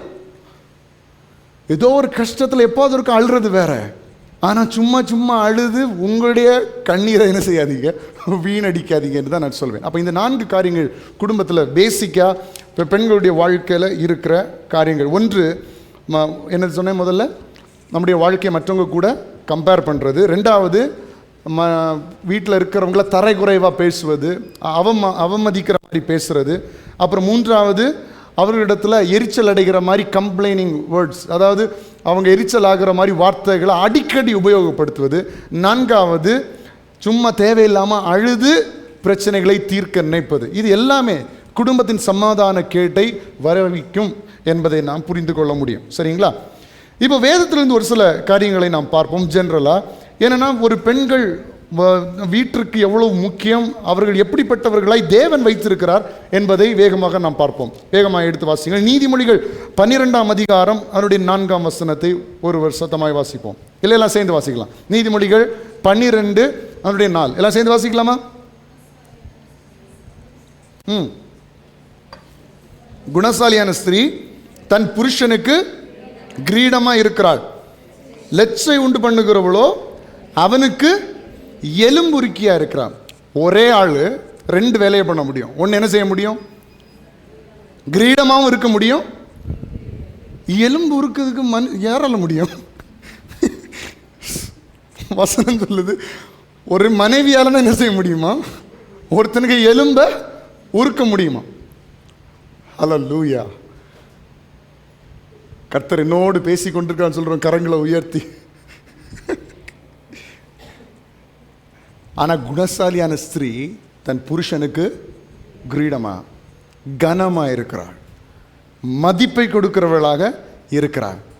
அந்த ஸ்திரீ அந்த வீட்டிற்கே ஒரு ஆசீர்வாதம். ஹல்லேலூயா. ஒரு ஸ்திரீ கர்த்தருடைய அன்பை பெற்றவளாய் குடும்பத்தை கட்டி எழுப்புகிற ஒரு குணசாலியான ஸ்திரீயாக இருந்தால் அந்த குடும்பத்தின் வளர்ச்சியை ஒருத்தருமே ஸ்டாப் பண்ண முடியாது. ஏன்னா இவங்க ஜெபிக்கிற ஜெபம் எல்லாரும் இயக்கும். என்ன நினச்சிங்க, வீட்டிலேருந்து ஜெபிக்கிறவங்கள வீட்டில் சும்மா இருக்கிற மாதிரி இருக்கும், ஆனால் ஜெபிக்கிற ஒரு மனுஷி, ஜெபிக்கிற ஒரு ஸ்திரீ, ஜெபிக்கிற ஒரு தாய், ஜெபிக்கிற ஒரு மனைவியுடைய சக்தியை போல வேற எந்த பலனும் கிடையாது. ஹல்லேலூயா. அப்போ உங்கள் வீட்டில் இருக்கிற உங்கள் புருஷன் வேலைக்கு போகிறான்னா வீட்டிலேருந்து அப்படி ஜெபம் பண்ண, ஏசப்பா வேலை செய்ய நல்ல பலனை கொடுங்க, நல்ல சம்பாதிக்கக்கூடிய பலனை கொடுங்க. உங்கள் பிள்ளை படிக்க போகிறாங்களே, நீங்கள் வீட்டிலேருந்து ஜெபிக்கிற ஜெபம் அந்த பிள்ளைகளை படிக்க வைக்கும். நீங்கள் வீட்டில் ஜெபிக்கிற ஜெபம் உங்கள் புருஷனை உங்கள் பிள்ளையை நல்ல வேலை செய்ய வைக்கும். புதிய புதிய வாசல்கள் உங்கள் குடும்பத்துக்காக திறக்கும் நீங்கள் வீட்டில் ஜெபிக்கிற ஜெபம். ஹல்லேலூயா. அவ ஒரு கடவாசிங்க, குணசாலியான ஸ்திரீ தன் புருஷனுக்கு ஆனால் லட்சை உண்டு பண்ணுகிறவளோ அவனுக்கு. அதுக்கு ஆப்போசிட்டாக இருந்தால் அந்த புருஷனுடைய சக்தி, புருஷனுடைய பலன், புருஷனுடைய உயர்வு எல்லாம் என்ன செய்து விடும், நஷ்டப்பட்டு விடும். அடுத்தது நீதிமொழிகள் 31 10 11 12 எல்லாம் சேர்ந்து வாசிக்கலாம். எல்லாம் வேகமாக எடுங்க. குணசாலியான ஸ்திரீயை கண்டுபிடிப்பவன் யார்? அதான் நம்மளா கண்டுபிடிக்க, ஹலோ, நம்மளா கண்டுபிடிக்க முடியாது. அவளுடைய விலை முத்துக்களை பார்க்கிலும் உயர்ந்தது. அவள் புருஷனுடைய இருதயம் அவளை நம்பும், அவன் சம்பத்து குறையாது. ஹலோ, கவனிக்கிறீங்களா? சம்பத்து குறையாது. அப்போ ஒருத்தனுக்கு திருமணம் நடக்குன்னா அந்த குணசாலியான ஸ்திரீயாக இருந்தால் அவனுடைய சம்பத்து என்ன செய்யாது, குறையாது. குணசாலியான ஸ்திரீ இல்லைன்னா, சில உலகத்தில் பார்த்துருக்கீங்களா, சிலர் சொல்லுவாங்க அவன் கல்யாணம் பண்ணதுலேருந்து எப்படி இருக்கிறான், நல்லா இருக்கான். சிலர் சொல்லுவாங்க கல்யாணம் பண்ணணும் அவன் வாழ்க்கையே போச்சு. Both side. வெறும் நம்ம பெண்களை மட்டும் ப்ளேம் பண்ணக்கூடாது, 2 பேரும். சில பெண்களே பார்த்து சொல்லுவாங்க அவனை கல்யாணம் பண்ணலேருந்து அவளுக்கு நிம்மதி என்ன செஞ்சிச்சு, போச்சுன்னு. அப்படிப்பட்ட ஒரு புருஷனாக இருக்கவும் கூடாது. ஹலோ, சரிங்களா? ஒரே சைடு மட்டும் ப்ளேம் பண்ணிட்டு இருக்கக்கூடாது, 2மே. ஆனால் ஒரு ரிலேஷன்ஷிப், ஒரு திருமணம் என்று ஒன்று நடக்குதுன்னா அதிலிருந்து சம்பத்து என்ன செய்யணும், சம்பத்து இதுக்காகவே நீங்கள் ஸ்பெஷலாக ப்ரே பண்ணணும். ஏன்னா இன்றைக்கி இந்த வசனம் கேட்டீங்கல்ல, இனி உங்கள் வாழ்க்கையை எல்லோரும் நோட் பண்ணுவாங்க. இவங்க திருமணம் பண்ணதுலேருந்து சரி இதுவரை விடுங்களேன், இன்னிலிருந்து இவங்க வாழ்க்கை உயருதா வாழ்க்கை கீழே போகுதான்னு எல்லாரும் என்ன செய்வாங்க, நோட் பண்ணுவாங்க. அதனால் அவன் சம்பத்து குறையாது. 12, அவள் உயிரோடு இருக்கிற நாளெல்லாம் அவனுக்கு தீமையை அல்ல நன்மையே செய்கிறாள். ஹல்லேலூயா. அப்போ அதை கண்டுபிடிக்கணும் கரெக்டாக. தவறாக கண்டுபிடிச்சு என்ன செய்யக்கூடாது, மாட்டக்கூடாது. அதை கண்டுபிடிக்கிறதுக்கு வாலிபர்களாக இருப்பீங்கன்னா நீங்கள் ஆண்டோடைய ஹெல்ப்பை தேடுங்க. சரியா? குணசாலியான ஸ்திரீயை கண்டுபிடிக்க யாரால முடியும்? கர்த்தரால. நீங்களாக கண்டுபிடிச்சிட்டு குணசால ஸ்திரீன்னு சொல்லிட்டு ஒத்த காலில் நின்னீங்கன்னா அது எலும்புருக்கின்னு வசனத்தில் போட்டிருக்கு. சரியா? ஓகே. நீங்கள் ஆண்டோடத்தில் ஹெல்ப்பை கேட்டு என்ன செய்யணும், உங்களுக்கான லைஃப் பார்ட்னரை நீங்கள் தேடணும். ஹல்லேலூயா. யாருடைய உதவியோடு தேடணும்? எங்கள் ஊரில் ஒரு பெரிய புரோக்கர் இருக்கிறன்னு என்ன செய்யக்கூடாது, தேடக்கூடாது. நல்ல எங்களுக்கு தெரிஞ்ச கர்த்தர் இடத்துல கேட்டு உங்களுக்கான லைஃப் பார்ட்னர் என்ன செய்யணும், தேர்ந்தெடுக்கணும். உங்கள் பிள்ளைகளுக்கான எதிர்கால மனைவி அல்லது புருஷன் ஆண்டவர்கிட்ட கேட்டு தேடணும். அதான் உங்களுக்கு ஆசீர்வாதமாக இருக்கும். இது தீத்து 2:5. தீத்து 2:5. தெளிந்த புத்தி உள்ளவர்களும் கற்புள்ளவர்களும் வீட்டில் தரித்திருக்கிறவர்களும் நல்லவர்களும் தங்கள் புருஷருக்கு கீழ்ப்படுகிறவர்களுமாய் இருக்கும்படி அவர்களுக்கு படிப்பிக்கத்தக்க நற்காரியங்களை போதிக்கிறவர்களுமாயிருக்கவும் முதிர் வயதுள்ள ஸ்திரீகளுக்கு புத்தி சொல். என்னடா இது, எல்லாரும் முதிர் வயது உள்ளவங்க தான் வாலிபர்களுக்கு என்ன செய்வாங்க, புத்தி சொல்லுவாங்க. இங்கே வசனம் என்ன சொல்லுது, நீ முதிர் வயதுள்ள ஸ்திரீகளுக்கு. ஹல்லேலூயா. அப்போ முதிர் வயதுள்ள ஸ்திரீ எப்படி இருக்கணும்? உங்கள் பிள்ளைகள்கிட்ட என்ன சொல்லணும், உன் புருஷனுக்கு வசனத்தை வாசிங்க, என்ன பார்க்காதீங்க. என்ன என்ன சொல்லுது வசனம், எனக்கு கீழ்ப்படியாண்டா யாரும், வசனத்துக்கு கீழ்ப்படிங்க. முதிர் வயதுள்ள ஸ்திரீ என்ன சொல்லணும் அவங்க பிள்ளைகள்கிட்ட, நீ உன் புருஷனுக்கு கீழ்ப்படிஞ்சு புத்தி உள்ளவர்களும் கற்புள்ளவர்களும் வீட்டில் தரித்திருக்கிறவர்களும் நல்லவர்களும் தங்கள் புருஷருக்கு கீழ்ப்படியுமாய் இருக்க வேண்டும். இப்படிப்பட்ட நல்ல காரியங்களை படிப்பிக்கத்தக்க முதிர் வயதுள்ள ஸ்திரீயாய் நீங்கள் இருக்க வேண்டும். ஹல்லேலூயா. நிறைய முதிர் வயதுள்ள ஸ்திரீகள். இது யாரும் சொல்லுது, இன்னைக்கு மாமியார் தான் சொல்லுது. கரெக்டு தான், மாமியார் தான். அப்போ அவங்க எப்படிப்பட்டவர்களாக இருக்கணும், தங்களுடைய பெண் பிள்ளைகள் அவங்க வீட்டில் இருக்கிறவர்களுக்கு கீழ்ப்படிந்து நல்லவர்களா நல்ல குணமுடையவர்களா இருக்க வேண்டும் என்று அந்த முதியவர்களுக்கு நீ புத்தி சொல்லணும். ஏன் இப்போ உள்ள முதியவர்கள் எப்படி சொல்லுவாங்க, நீ அவனுக்கு கீழ்ப்படுகிறோ இல்லையோ எனக்கு என்ன செய். நீங்கள் யாரும் அப்படி சொல்ல மாட்டீங்க, ஏன்னா நீங்கள் கர்த்தருடைய வேதத்தின்படி நடக்கிற உத்தம மார்க்கத்தார். அதனால் நீங்கள் அப்படி சொல்ல மாட்டீங்க. ஆனால் மோஸ்ட் ஆஃப் தி டைம் உலகத்தில் பார்க்கும்போது சில வயதான பெற்றோர் தாய்மார் சொல்லுகிறது என்னென்னா, அவன் என்ன சொல்கிறது, நான் சொல்கிறது நீ என்ன செய் கேளு. சில சில மாமியார்லாம் சொல்லணும்னா, அவன் ஏதாவது சொன்ன நீ வீட்டுக்கு வந்துடு, நான் ஒன்று செஞ்சுக்கிறேன் பார்த்துக்கிறேன் அப்படிலாம் சொல்கிறாங்களாம். எனக்கு ஒரு ஃப்ரெண்டு சொன்னான் பாருங்க, ஃப்ரெண்டுனா நாங்கள் வா போன்னு பேசுவோம், ஆனால் ஒரு வயசு மூத்த அண்ணன். அவங்க அந்த அண்ணன் சொல்கிறாங்க, எனக்கு ஒய்ஃப் வந்து நாசமாக போகிறதுக்கு காரணமே பார்த்தீங்க, நீங்களே முடிச்சிட்டீங்க பாருங்க, உங்களுக்கு எவ்வளோ அனுபவம் இருக்குது. ஒய்ஃபுடைய கேரக்டர் நாசமாக போகிறதுக்கு காரணமே எனக்கு ஒரு அண்ணன் சொல்கிறது. சமீபத்தில் அந்த விபிஎஸ் நடக்கிற டைமில் ஒருத்தர் வந்து கார் டிரைவ் பண்ணுறதுக்கு வந்திருந்தார். அப்போ அவருடைய காரியத்தை சொல்லும்போது அவருக்கு டிவோர்ஸ் ஆகி கிட்டத்தட்ட 14 வருஷம் ஆயிருக்கு.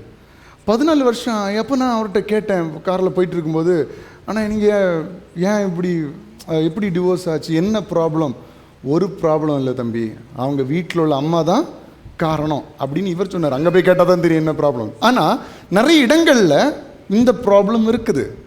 அந்த பெற்றோர் தாயாக இருக்கிறவர்கள் அந்த பிள்ளைகளுக்கு நல்ல புத்தி சொல்லி கொடுக்காம அட்ஜஸ்ட் பண்ணி அந்த குடும்பத்தை கட்டி எழுப்புறதுக்கு அதுக்குன்னு சொல்லிட்டு அவன் அடிக்கிறான்னு சொல்லிட்டு தாங்கிட்டு இருக்கக்கூடாது. ஹலோ இயேசுவே ஸ்தோத்திரம்ப்பா, மண்டையில் கம்பி வச்சு அடித்தான் நான் தாங்கிட்டு இருக்கு, அதுக்கு நீங்கள் தப்பி ஓடலாம், பிரச்சனையே கிடையாது.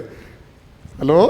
ஆனால் தேவையில்லாமல் சின்ன சின்ன காரியங்களுக்கு பிரச்சனைகளுக்கு நான் அம்மா வீட்டுக்கு போகிறேன்னு சொன்னோன்னா, வா மக்களே வா, உனக்கு நான் வேற ஆள் பார்த்து அப்படிலாம் இன்றைக்கி உலகத்தில் நடந்துட்டுருக்கு. ஆண்டுடைய பிள்ளைகளே, ஆண்டவர் சொல்கிறார், அப்படிப்பட்ட ஒரு முதிர் வயதுள்ள ஸ்திரீயா இருப்பதற்கு, இதெல்லாம் நான் என்னுடைய எக்ஸ்பீரியன்ஸின் படி சொல்கிறதில்ல, இந்த வேதத்தை வாசித்து தான் சொல்கிறேன். சரியா? நல்லா புரிஞ்சுக்கணும். ஏன்னா இதெல்லாம் விளக்கி சொல்கிறதுக்கு என் வயசுலையோ எனக்கு எக்ஸ்பீரியன்ஸ்லையோ எந்த தகுதியும் கிடையாது. ஆனால் கர்த்தர் இந்த வார்த்தைகளை சொல்லி இருக்கிறபடினால் இந்த வேதத்தின் அடிப்படையில் ஒவ்வொரு காரியங்களையும் சொல்லி கொண்டிருக்கிறேன். ஹல்லேலூயா. வேதத்தின் அடிப்படையில் நான் கேள்விப்பட்ட காரியங்கள், நான் பார்த்த சில காரியங்களை வைத்து நான் இந்த காரியங்களை சொல்லி கொண்டிருக்கிறேன். அப்போ முதிர் வயதுள்ள ஒரு ஸ்திரீ, முதிர் வயதுள்ள ஒரு தாய் தன்னுடைய பிள்ளையை ஆலோசனையின்படி கெடுக்கிறவளாய் அல்ல, அந்த பிள்ளையினுடைய குடும்பத்தை வளர்த்துக்கிறவளாக இருக்க வேண்டும். ஹல்லேலூயா. அப்போ இந்த வசனத்தை நீங்கள் மார்க் பண்ணி வச்சுக்கோங்க. யாராவது அப்படி பிள்ளைகளை கெடுக்கிற மாதிரி பேசும்போது இந்த வசனத்தை உடனே அனுப்பி விட்டுறணும். ஏன்னா இப்போ எல்லா பாட்டிமாரும் வாட்ஸ்அப் யூஸ் பண்ணுறாங்க. சரி, நெக்ஸ்ட் 1 தீமோத்தேயு 3:11. 1 தீமோத்தேயு 3:11. அந்தபடி ஸ்திரீகளும் நல்லொழுக்கம் உள்ளவர்களும் அவதூறு பண்ணாதவர்களும் தெளிந்த புத்தியுள்ளவர்களும் எல்லாவற்றிலேயும் உண்மையுள்ளவர்களுமாய் இருக்க வேண்டும். ஒரு முறை கூட சொல்லுங்க. அந்தபடியே ஸ்திரீகளும் நல்லொழுக்கம் உள்ளவர்களும் அவதூறு பண்ணாதவர்களும் தெளிந்த புத்தியும் உள்ளவர்களாயும் எல்லாவற்றிலையும் உண்மையும். ஏன்னா தெளிந்த புத்தி ஏன் தெரியுமா முக்கியம்? இன்னைக்கு அநேக பெண்கள் வீட்டுகளில் கஷ்டப்படுறாங்க. தங்களுடைய புருஷனுடைய தீமையான நடத்துதல்னால நிறைய ஆண்கள் வீட்டுக்கு காசு கொடுக்கறதே கிடையாது, அவங்க சம்பாதித்து வீட்டில் போஷிக்கிறதே கிடையாது. அப்போ தெளிந்த புத்தி உள்ள ஆண்டவரத்தில் கேட்ட, ஆண்டவரே இப்படிப்பட்ட ஒரு வாழ்க்கை எனக்கு வந்துட்டு, ஆண்டவரே இப்படி என்னுடைய தேவைகள் சந்திக்கப்படாமல், குடும்பத்தில் உள்ள நிறைய பேர் நல்லா சம்பாதிப்பாங்க, ஆனால் பிள்ளைகளுக்கு ஃபீஸ் கட்டுறது கூட கையில் காசு இருக்காது. ஏன்னா இந்த புருஷன் வீணா செலவழிக்கிறதுனால, குடிப்பழக்கத்துக்கு அடிமையாக இருக்கிறதுனால, மது பழக்கத்துக்கு அடிமையாக இருக்கிறதுனால, ஃப்ரெண்ட்ஸோட சேர்ந்து வெளியே சுற்றுறதுனால எது பாதிக்கப்படுகிறது? வீட்டில் உள்ள செலவுகள், வீட்டில் உள்ள காரியங்கள், வீட்டில் உள்ள சாப்பாட்டு காரியங்கள், பிள்ளைகளுடைய ஃபீஸ் காரியங்கள், மருத்துவமனை செலவுகள், இதெல்லாம் எதனால பாதிக்கப்படுகிறது? புருஷனுடைய தவறான செயல்களினால. அப்போ இந்த ஸ்திரீ எப்படி இருக்கணும்? இதை பார்த்து மனம் உடைஞ்சு நிற்கிறவர்களா அல்ல, தெளிந்த புத்தியுள்ள கர்த்தர் என்னை நடத்துவார், கர்த்தர் இந்த சூழ்நிலையிலும் எனக்கு புதிய வாசல்களை திறப்பார் என்று ஒரு ஸ்திரீ தெளிந்த புத்தியுள்ளவர்களை நடக்கும்போது புதிய புதிய வாசல்களை அந்த பெண்ணுக்காக, அந்த மனைவிக்காக, அந்த தாய்க்காக தேவன் திறக்கிறவராக இருக்கிறார். ஹல்லேலூயா. இடையில ஒரு சம்பவத்தை கேட்டேன். ஒரு புருஷன் நல்லா குடித்து வீட்டில் ஒரு வருமானத்தையும் கொடுக்கறதில்ல, 3 பிள்ளைகள். அந்த தாய் தனியாக என்ன செய்வேன் என்று தெரியாதபடிக்கு முடித்து கொண்டிருந்தார்கள். இந்த புருஷன் நல்லா குடித்து லிவர் ப்ராப்ளம் ஆகி ஹாஸ்பிட்டல் அட்மிட் ஆகிட்டாங்க. இப்போ இந்த தாய்க்கு 2 காரியம் பார்க்கணும். ஒன்று குடும்பத்தையும் பார்க்கணும், இன்னும் புருஷனுடைய மருத்துவ செலவுகளையும் பார்க்கணும். இவர்கள் என்ன செய்யறதுன்னு தெரியாமல் ஒரு சின்ன ஒரு வீட்டுக்கு வேலைக்கு போய் சம்பாதித்து ஒரு வீட்டிலிருந்து 2 வீடாகி, 2 வீட்டிலிருந்து 3 வீடாகி, கிட்டத்தட்ட ஒரு நாளைக்கு 7 வீடுகளுக்கு போய் பாத்திரம் கழுவி அவர்களுடைய துணியை துவைத்து மாதம் கிட்டத்தட்ட 50,000 ரூபாய் சம்பாதிக்கக்கூடிய அளவில் அவர்கள் மாற்றப்பட்டார்கள். ஹலோ, புருஷன் இருக்கிறான், குடித்து சம்பாத்தியத்தையும் நாசம் பண்ணியாச்சு. சம்பாத்தியத்தை நாசம் பண்ணது மட்டும் இல்ல, தன்னுடைய சரீரத்தையும் நாசம் பண்ணியாச்சு. ஒரே தாய், 3 பிள்ளைகள், ஒரு கணவன், 4 பேரையும் இவர்கள் ஒற்றைக்கு பார்க்க வேண்டும், தனியாக பார்க்க வேண்டும். வீடா வேலைக்கு போய் இப்படி ஒரு நாளில் 7-8 வீட்டுக்கு பாத்திரம் கழுவி தொடச்சு அவங்க துணியெல்லாம் துவைச்சு கொடுத்து மாதம் கிட்டத்தட்ட 50,000க்கு மேலே சம்பாதிச்சு அந்த பிள்ளைகளை படிக்க வச்சு இன்றைக்கு அவருடைய 3 பிள்ளைகளும் எவ்வளோ பெருசாக உயர்த்தப்பட்டிருக்கிறார்கள். பெருசாக உயர்த்தப்பட்டு இன்றைக்கு அந்த பிள்ளைகள் நல்லா ஆசீர்வச்சிருக்கிறாங்க ஆண்டவர். இப்போ அந்த பிள்ளைகள் அந்த தாயை கனப்படுத்தி வைத்திருக்கிறார்கள். அந்த தாய்க்கு அந்த பிள்ளைகள் சமாதானத்தை கொடுக்கிற பிள்ளைகளாக கர்த்தர் என்ன செய்திருக்கிறார், மாற்றிருக்கிறார். இது எப்போ நடக்கும் தெரியுமா? யார் இல்லைனாலும், யார் உங்களை கைவிட்டாலும், உங்கள் கூட கர்த்தர் இருக்கும்போது, நீங்கள் தனியான ஒரு பெண்மணியாக இருந்தாலும் கர்த்தர் உங்கள் கூட இருக்கும்போது புதிய புதிய வாசல்களை தேவன் உங்களுக்காக திறப்பார். மனுஷன் கதவை அடைக்கலாம், ஆனால் தேவன் புதிய புதிய வாசல்களை திறக்கிறவர். இப்போ என்ன வாசம்? 1 தீமோத்தேயு 3:11. எபேசியர் 5:21 24. எபேசியர் 5:21-24. தெய்வ பயத்தோட ஒருவருக்கொருவர் கீழ்ப்படிந்திருங்கள். மனைவிகளை கர்த்தருக்கு கீழ்ப்படுகிறது போல உங்கள் சொந்த புருஷருக்கு கீழ்ப்படிங்கள். முதல்ல என்ன சொல்லுது? ஒருவருக்கொருவர். அப்போ நிறைய பேர் நீ மட்டும்தான் கீழ்ப்படியணும், நான் கீழ்ப்படி இல்லை, முதல்ல சொல்லப்பட்டிருக்குல்ல, ஒருவருக்கொருவர் கீழ்ப்படி. இந்த கீழ்ப்படிதல் என்றால் என்ன? நிறைய பேர் இதை அடிமைத்தனமாய் செய்கிறவர்கள் உண்டு. நீ கீழ்ப்படிஞ்சுதான் இருக்கணும், நான் சொல்றதா நீ செய்யணும். இந்த கீழ்ப்படிதல் என்பது கட்டாயத்தின் பேரில் அல்ல, அடிமைத்தனத்தின் பேரில் அல்ல, அன்பின் நிமித்தம் கீழ்ப்படுகிறவர்களாக இருக்க வேண்டும். ஹல்லேலூயா. ஒரு புருஷன் மனைவிக்கு கீழ்ப்படிந்தாலும் சரி, ஒரு மனைவி புருஷனுக்கு கீழ்ப்படிந்தாலும் சரி, அன்பின் அடிப்படையில் என்ன செய்ய வேண்டும்? கீழ்ப்படிய வேண்டும். அதான் ஒருவருக்கொருவர் கீழ்ப்படிந்திருங்கள். மனைவிகளே, கர்த்தருக்கு கீழ்ப்படுகிறது போல உங்கள் சொந்த புருஷருக்கு கீழ்ப்படியுங்கள். 23, கிறிஸ்து சபைக்கு தலையா இருக்கிறது போல புருஷனும் மனைவிக்கு தலையா இருக்கிறான், அவரே சரீரத்துக்கு இரட்சகராக இருக்கிறார். ஆகையால் சபையானது கிறிஸ்துவுக்கு கீழ்ப்படுகிறது போல மனைவிகளும் தங்கள் சொந்த புருஷருக்கு எந்த காரியத்திலேயும் கீழ்ப்படிந்து இருக்க வேண்டும். ஹல்லேலூயா. அப்போ ஒரு குடும்பத்தில் கீழ்ப்படிதல் என்பது ரொம்ப முக்கியம். அந்த கீழ்ப்படிதல் இல்லைன்னா அந்த குடும்பம் மேலோங்கி வளராது, அது கீழே தான் போகும். நீதிமொழிகள் 14:1 சொல்லுகிறது, புத்தியுள்ள ஸ்திரீ தன் வீட்டை கட்டுகிறாள், புத்தி இல்லாத ஸ்திரீயோ தன் கைகளினால் அதை இடித்து போடுகிறாள். ஹல்லேலூயா. புத்தியுள்ள ஸ்திரீ என்ன செய்கிறாள்? அந்த வீட்டை கட்டுகிறாள். புத்தி இல்லாத ஸ்திரீயோ அதை என்ன செய்கிறாள்? இடித்து போடுகிறாள். இப்போ கடைசியாக ஒரு காரியத்தை சொல்லி நான் முடிக்க விரும்புகிறேன். உங்கள் பிள்ளைகள் நன்றாக வளர வேண்டும் என்றால் அந்த ஸ்திரீ கர்த்தரோடு இணைந்து வாழுகிற ஸ்திரீயாக இருக்க வேண்டும். ஹல்லேலூயா. உங்கள் பிள்ளைகள் தங்களுடைய எதிர்கால வாழ்க்கையில் கர்த்தர் விரும்புகிற பிரகாரத்தில் அவர்கள் வெற்றிகரமாக இருக்க வேண்டும் என்றால் அந்த குடும்பத்தில் இருக்கிற மனைவி இல்லை அந்த குடும்பத்தில் இருக்கிற தாய் கர்த்தருக்கு கீழ்ப்படுகிற, கர்த்தருக்கு இடம் கொடுக்கிற ஒரு தாயாக இருந்தால் அந்த சந்ததி ஆசீர்வதிக்கப்படும். எந்த விதத்திலையும் சில நேரங்களில் பிள்ளைகள் தவறான வழியில் போகலாம், ஆனால் இந்த தாயினுடைய ஜெபத்தை பார்க்கிற கர்த்தர் அந்த குழந்தையை வழிமாற்றி கொண்டு வருவார், கர்த்தருடைய பாதத்தில் கொண்டு வருவார், கர்த்தரை சேவிக்கும்படியாக கொண்டு வருவார். அப்போ சின்ன வயசுலேருந்தே இந்த தாய் இல்லை இந்த மனைவி கர்த்தருக்கு கீழ்ப்படிந்து கர்த்தருக்கு உண்மையாக வாழும்போது அவருடைய சந்ததியை கர்த்தர் ஆசீர்வதிக்கிறார். லூக்கா 1 அதனுடைய 80 நாம் வாசிக்கும்போது இங்கே யோவானை பற்றி வேதம் சொல்லுகிறது, அந்த பிள்ளை வளர்ந்து ஆவியிலே பலங்கொண்டு இஸ்ரவேலுக்கு தன்னை காண்பிக்கும் நாள் வரைக்கும் வனாந்தரங்களிலே இருந்தான். ஆவியிலே பலன் கொண்டு. அப்ப இந்த பிள்ளை எப்படி வளர்ந்திருக்கிறது? சரீர பிரகாரமாக பலன் கொண்டு மட்டுமல்ல, கர்த்தருடைய பிரகாரங்களில் பலன் கொண்டு என்ன செய்திருக்கிறது? வளர்ந்திருக்கிறது. இன்றைக்கு உங்க பிள்ளைகளை பார்த்து நீங்க சொல்ல முடியுமா என் பிள்ளை ஆவியில் பலன் கொண்டிருக்கிறது? இன்னைக்கு நம்முடைய பிள்ளைகளை பார்த்து நாம சொல்ல முடியுமா என் பிள்ளை ஆவிக்குரிய காரியங்கள்ல ஸ்ட்ராங்கா இருக்குது, ஆண்டவருக்குள்ள கூட உள்ள ஐக்கியத்தில் இன்னைக்கு நல்ல ஸ்ட்ராங்கா என் பிள்ளை இருக்கிறான், என் பிள்ளை இருக்கிறாள் என்று உங்களால சொல்ல முடியுமா? இங்க வேதம் சொல்லுகிறது யோவானை பற்றி, அந்த பிள்ளை வளர்ந்து ஆவியிலே பலன் கொண்டு. நான் விசுவாசிக்கிறேன் வரும் நாட்களிலே இந்த சபையில் இருக்கிற ஒவ்வொரு தாயும், இந்த சபையில் இருக்கிற ஒவ்வொரு தகப்பனும் உங்க பிள்ளைகளை பற்றி சாட்சி கொடுக்கணும். என் பிள்ளை கர்த்தருக்குள் நிற்கிறான், என் மகன் கர்த்தருக்குள் வளர்ந்திருக்கிறான், என் மகள் கர்த்தருக்குள் வளர்ந்திருக்கிறாள் என்று நீங்கள் சாட்சி சொல்லக்கூடிய அளவில் இந்த சபையில் உள்ள பிள்ளைகள் மாற்றப்பட வேண்டும். அப்படி மாறணும்னா இந்த தாய் எப்படிப்பட்டவர்களாக இருக்கணும் தெரியுமா? வாசிங்க லூக்கா 1 5 முதல் 6 வரை உள்ள வசனங்கள். அதே அதிகாரத்தில், யூதேயா தேசத்தின் ராஜாவாகிய ஏரோதின் நாட்களில் அபியா என்னும் ஆசாரிய வகுப்பில் சகரியா என்னும் பெயர் கொண்ட ஆசாரியன் ஒருவன் இருந்தான். அவன் மனைவி ஆரோனுடைய குமார்த்திகளில் ஒருத்தி, அவள் பேர் எலிசபெத்து. இந்த எலிசபெத்தினுடைய மகன் தான் யாரு? அந்த யோவான். இப்போ 6ஆம் வசனத்தில் பாருங்க, அவர்கள் இருவரும் கர்த்தரிட்ட, எல்லாம் சேர்ந்து வாசிக்கணும், அவர்கள் இருவரும் கர்த்தரிட்ட சகல கற்பனைகளின்படியேயும் நியமங்களின்படியேயும் குற்றமற்றவர்களாய் நடந்து தேவனுக்கு முன்பாக நீதியுள்ளவர்களாய் இருந்தார்கள். அப்ப அந்த பிள்ளை வளர்ந்து ஆவியில பலன் கொள்வதற்கான காரணம் என்ன? அந்த தகப்பனும் தாயும் கர்த்தரிட்ட சகல கற்பனைகளின்படியேயும் நியமங்களின்படியேயும் குற்றமற்றவர்களாய் நடந்து கர்த்தருடைய பார்வைக்கு நல்லதை செய்தார்கள். ஹல்லேலூயா. அது மட்டுமா?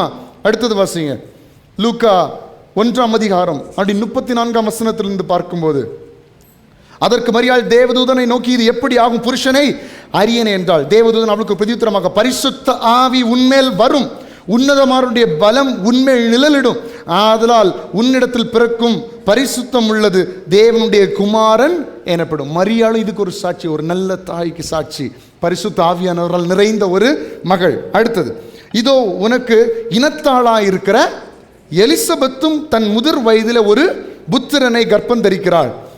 மலடி எனப்பட்ட அவளுக்கு இது 6ஆம் மாதம். நல்ல கவனிங்க. இப்போ எலிசபெத்துக்கு வயசான காலத்தில் அவளுக்கு அந்த ஒரு மகனை கொடுக்க போகிறா. எத்தனை மாதம் ஆச்சு? பிள்ளை வயிற்றில் இருக்கிறது, 6 மாதம் ஆச்சு. தேவனால் கூடாத காரியம் ஒன்றுமில்லை என்றார். அதற்கு மரியாள், இதோ நான் ஆண்டவருக்கு அடிமை, உம்முடைய வார்த்தையின்படி எனக்கு ஆகிறது என்று. அப்பொழுது தேவதூதன் அவரிடத்திலிருந்து போய்விட்டான். 39ஆம் வசனத்தை வாசிங்க. அந்நாட்களில் மரியாள் எழுந்து மலை நாட்டிலே யூதாவில் உள்ள ஒரு பட்டணத்துக்கு தீவிரமாய் போய் சகரியாவின் வீட்டிற்குள்ளே பிரவேசித்து எலிசபெத்தை வாழ்த்தினார். பாருங்க, தேவனால் நடத்தப்படுகிற மரியாள். கவனிக்கிறீங்களா? அப்போ உங்க பிள்ளை நல்லா வளரணும்னா தாய் எப்படிப்பட்டவர்களா இருக்கணும்? புரியலையா? பிள்ளை நல்லா வளரணும்னா பிள்ளை அடிச்சா மட்டும் போதாது, என்ன செய்யணும்? தாய் தேவனால் நடத்தப்படுகிற தாயா இருக்கணும். இப்போ எலிசபெத்தை பார்க்கறதுக்கு மரியாள் எங்க போகிறா? மலைக்கு போகிறா. அங்க பாருங்க, சகரியாவின் வீட்டுக்குள் பிரவேசித்து எலிசபெத்தை வாழ்த்தினாள். எலிசபெத்து மரியாளுடைய வாழ்த்துதலை கேட்டபொழுது அவளுடைய வயிற்றில் இருந்த பிள்ளை துள்ளிற்று. எலிசபெத்து பரிசுத்த ஆவியினால் நிரப்பப்பட்டு உரத்த சத்தமாய், ஸ்திரீகளுக்குள்ளே நீ ஆசீர்வதிக்கப்பட்டவள், உன் கர்ப்பத்தின் கனியும் ஆசீர்வதி. எல்லாரும் கரங்களை தட்டி அந்த நல்ல தேவனுக்கு மகிமை செலுத்துங்க. எலிசபெத்து தன்னுடைய 6 மாத காலத்தில் பரிசுத்த ஆவியினால நிரப்பப்பட்டாள்.